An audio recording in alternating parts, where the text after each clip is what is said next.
ฮะ ตุ๊เต้ไม่ได้ไม่มีอะไรเยอะตุ๊เต้ตายเลย จะถีบให้ตายเลยเหรอ มีแรงเหรอ ไม่ต้องทำอย่างนั้นตายเดี๋ยวตำรวจมาจับนะ ถ้าปิ๊งปิ๊งถีบเขาเดี๋ยวตำรวจจับปิ๊งปิ๊งนะคะ ไม่ถีบเนาะใจะเย็นๆค่ะใจะเย็นๆค่ะ เป็นนางฟ้าเลย เป็นนางฟ้าแล้ว ไม่เอา เป็นนางแม่มดเหรอ หนูหนูไม่อยากนะตุ๊เต้ โมโหแป๊บนึงค่ะ ไม่ต้องโมโหนานลูก โมโหนานไม่ส อ้าว วย ตุ๊ดเต้ไม่ได้ทำอะไรให้ปิ๊งปิ๊งเลยนี่ ตุ๊เต้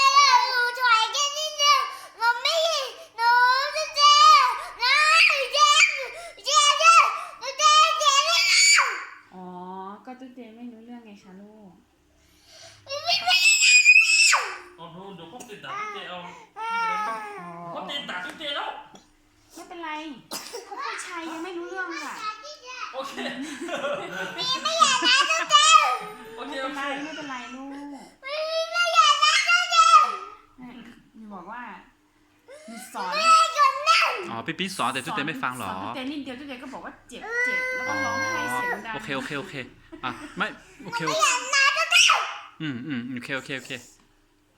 หนูโมโหแล้ว ปล่อยพลังเลยลูกปล่อยพลังสิ ปล่อยพลังแล้วปล่อยพลัง ปล่อยพลังเร็วกรี๊ดสิลูกกรี๊ดดังๆแล้วปล่อยพลังไป กลัวเลยอ่ะผู้ชายกลัวผู้ชาย ดูหลบเลยเห็นไหมหลบไปข้างในแล้ว ผู้ชย ไม่กล้าโผล่มาเลย โอ้ ไม่อยากนะ อืม ไม่อยากนะ ค่ะ เก่งมากลู ใจ ก แล้วค่ะ โอเคยิ้มได้แล้วยิ้มได้แล้ว อยากนะตุ๊เต้หนูไม่อยากยิ้ม ไม่อยากยิ้มด้วยเหรอ หนูโมโห โมโหมากเลยโอ้โห โมโหก่อน โมโหมากปล่อยพลังเลยลูก บอกว่าตุ๊เต้หนูได้ปิดประตู โอเค ปล่อยพลังเลยลูก